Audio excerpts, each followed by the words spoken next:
If you have ever toned down an email so you didn't seem like you were overstepping, watch someone repeat what you said and get credit for it, or been handed a decision to communicate that you had zero part in making, you are in the right place.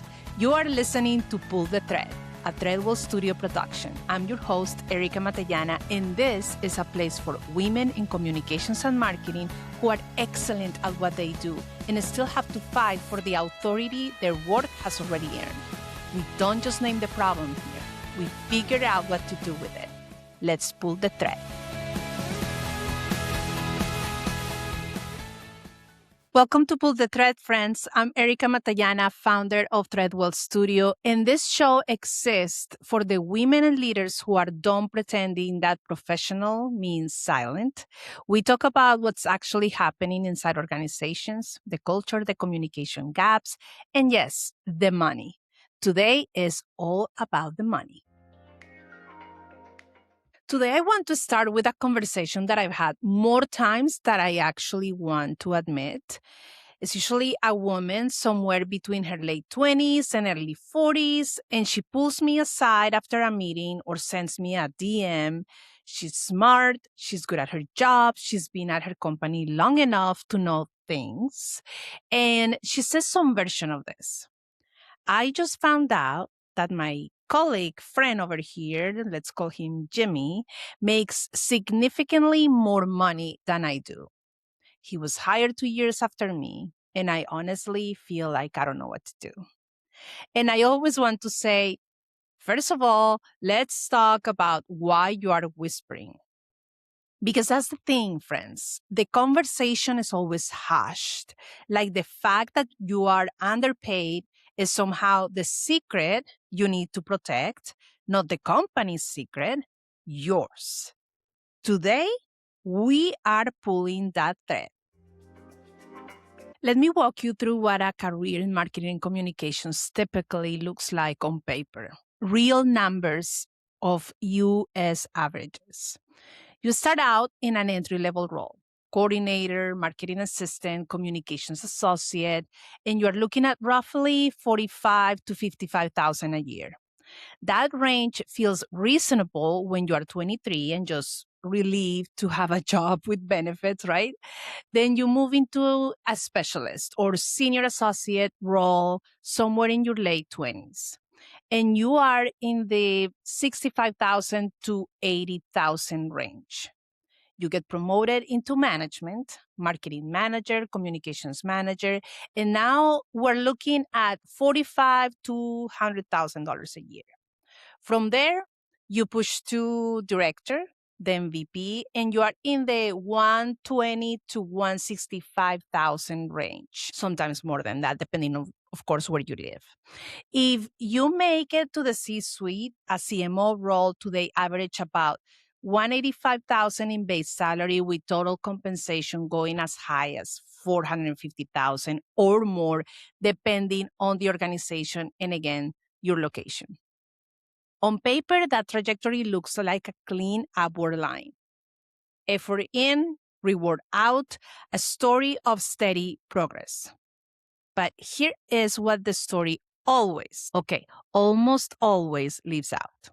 According to Marketing Week's 2025 Career and Salary Survey, which covered more than 3,500 marketers, women in marketing are paid on average 17.8% less than their male peers. That number went up from 16% in 2024, which means bad news for us. It didn't improve. It got worse. And here's the part that I want you to sit with, because this is where it genuinely gets infuriating. The gap exists at almost every level of seniority. Female marketing executives are paid 7% less than their male peers. That widens to nearly 15% at the senior executive level. It sits at 11.5% at the manager level. So good news for us, not really, is the higher we climb, the farther the ceiling moves. The one place where the gap actually reverses is for junior managers, where women earn slightly more than their male counterparts. But that's one little part of the ladder. And even then, it is really marginal to even be considered. In advertising specifically, a 2024 campaign survey found that women were making 8% less than their male colleagues. That cost them about $9,000 a year because of their gender. $9,000 a year. Not because they're doing less, but because they're doing it as women. And the broadest picture is even harder to look at. Are you ready? This is a lot of math, but we need to talk about it. PayScale's 2026 Gender Pay Gap Report found that the uncontrolled pay gap amounts to a 14,300 annual difference in median salary between women and men. Over a 40-year career, that standard wage growth, men earn over $1 million more than women. $1 million for the same career. For women doing the exact same job with the same education, experience, and hours, they still only make 99 cents for every dollar a man earns. Even that controlled 1 cent gap compounds to roughly 70,000 over a career. And if you're a woman of color, I'm sorry, the numbers don't just get worse. They become a different conversation entirely. Black women lose nearly 900,000 over a 40-year career. And Latinas like me lose over 1 million. These are not outliers. These are averages. I am not going to end this episode with a vague call to advocate for yourself and send you on your way. That is definitely not useful. Here is what actually moves the needle. First, know your number. Before your next performance review, before your next conversation about compensation, go find 3 to 5 verified salary data points for your role, your level, and your market. Use Glassdoor, LinkedIn Salary, the Labor of Statistics, and industry-specific surveys, whatever you trust and is trustworthy. Do not negotiate off your current salary. Negotiate off market rate. This is especially for women who are staying with the same company. Second, have the conversation. Find at least one trusted peer, ideally someone at your level or slightly above, and talk openly about compensation, not to create drama, not to do anything weird. It's just to create data for you. The more women know what each other are making, the less leverage opacity has.